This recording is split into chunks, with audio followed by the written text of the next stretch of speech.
안녕하세요, 한조바디입니다. 자, 오늘 소개해드릴 운동 동작은요, 티바로우입니다. 자, 우리 티바로우라고 하면 말 그대로 그냥 T 모양의 발을 당기는 형태의 로우인데요. 티바로우는 등 운동의 범주로서 운동을 하게 됩니다. 근데 우리가 과연 티바로우와 바벨로우와의 차이가 뭐냐?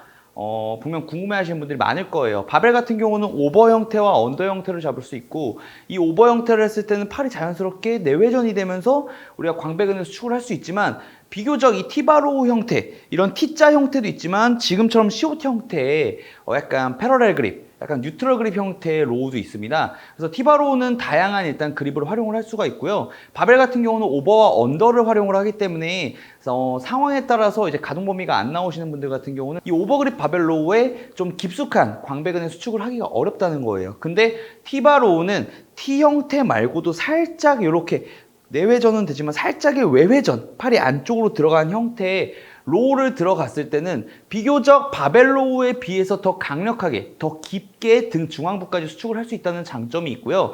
그리고 동선이 일정하기 때문에 비교적 이 바벨 형태보다는 이 균형 감각, 균형 자체를 잡기가 쉽다는 거예요. 사실상 이 바벨 로우에 대한 좀 불균형이 좀 심하신 분들은 이 티바로우 안에서도 좀 불균형에 대한 부분은 어느 정도 해소를 할 수가 있고, 운동 동작에 대한 불균형입니다. 그 부분을 해소를 할 수가 있고, 광배근을 조금 더 깊게 수축할 수 있다는 장점이 있어요. 자, 그러면 그것만 차이가 있냐? 그거는 아닙니다.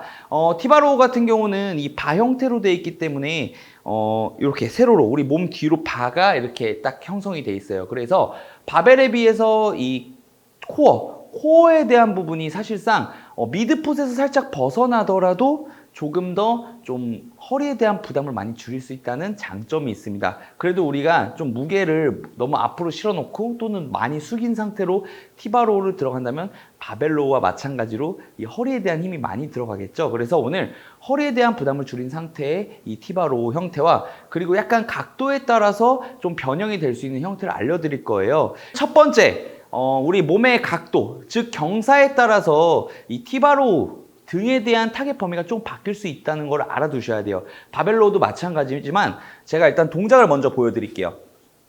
자, 상체가 세워진 상태로 당겨지면 그만큼 상부 승모근에 대한 사용량이 높아져요.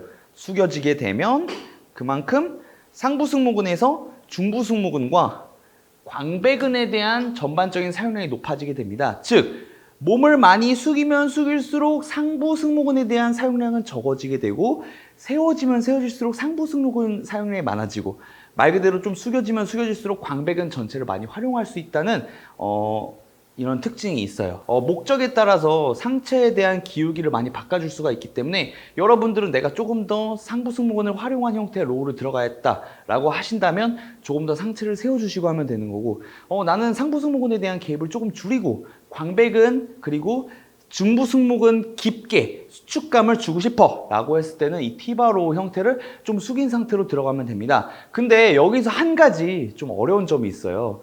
바벨로우도 마찬가지고 이 티바로우도 마찬가지고, 특히나 티바로우 같은 경우는 많이 몸에 숙이게 됐을 때는 이 바의 위치가, 이 플레이트의 위치가 멀어질 수가 있기 때문에 여기서 허리에 대한 부담이 많이 커질 수밖에 없거든요. 그래서 저 같은 경우는 개인적으로 숙이게 됐을 때 무게중심을 조금 더 중앙에 맞춰주기 위해서 당길 때는 엉덩이를 더 뒤로 뺐다가 아주 살짝만 세워주는 거예요. 그래서 너무 많이 상체를 세우게 됐을 때는 또 힘이 위로 타버릴 수가 있으니까 내려갈 때만 살짝만 더 엉덩이를 뒤로 빼준 상태에서 무게중심을 맞춘 형태의 티바로우를 들어가신다면 비교적 쉽게 허리에 대한 부담 없이 광배근에 대한 긴장을 더 많이 줄 수가 있습니다.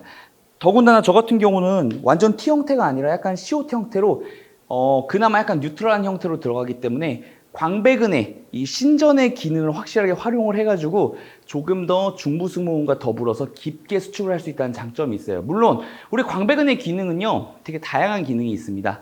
팔을 안쪽으로 모아주는 기능, 그리고 안쪽으로 돌려주는 기능, 그리고 뒤로 보내는 기능이 있는데, T 형태가 되면 될수록 내회전 형태가 강해지기 때문에 등 상부 쪽에서 조금 더 끝나는 지점에서 더 강하게 수축을 할 수 있다는 장점이 있어요. 그리고 팔이 벌어지면 벌어질수록 광배근에 대한 수축도 수축이지만 사실상 승모근에 대한 수축이, 중부 승모근에 대한 수축이 더 강해지기 때문에 사실상 우리가 광배근을 목표로 하는 티바로우를 들어간다면 완전한 내외전보다는, 그리고 완전한 외외전보다는 조금 더 중립적인 상태에서 당겨줄 수 있게 시옷 형태로 티바로우를 들어간다면 우리가 목표로 하는 광배근의 수축을 승모근을 활용을 하여 조금 더 깊게 수축을 할 수 있다는 장점이 있어요. 그래서 티바로우는 이 다양한 그립 안에서 우리가 목적에 맞게 운동을 하시는 게 굉장히 중요합니다. 자, 그러면 제가 상부 승모근의 개입을 좀 줄인 상태로 광배근을 많이 활용하는 형태를 보여드릴게요.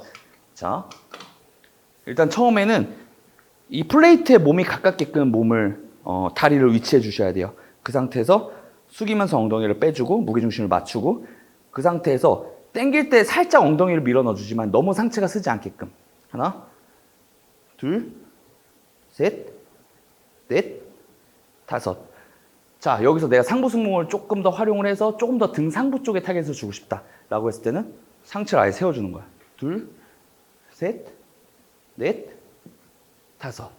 자, 세워지면 세워질수록 조금 더 타겟이 위로 갈 수가 있기 때문에 여러분들은 티바로우를 하실 때 확실하게 목적을 잡고 운동을 들어가셔야지 조금 더 구간별로 등을 완성을 시킬 수가 있으니까 이 점 꼭 참고를 해주시기 부탁드리겠습니다. 그리고 마지막으로 우리가 티바로우를 할 때 너무 팔로 당기게 된다 라고 했을 때는 약간 이런 느낌이 나요. 그러면서 이 견갑골에 대한 사용량을 좀 줄이게 되는데, 그렇게 됐을 때는 후면 삼각근과 상완 이두근에 대한 부하가 좀 더 커지기 때문에 등 운동에서의 거리가 좀 멀어질 수가 있으니까 항상 이 티바로우는 깊게 수축할 수 있다는 장점이 있다는 걸 알아두시고 견갑골을 확실하게 접어주셔가지고 승모근과 더불어 더 강력하게 광배근을 수축할 수 있다는 걸 꼭 기억해 주시길 부탁드리겠습니다.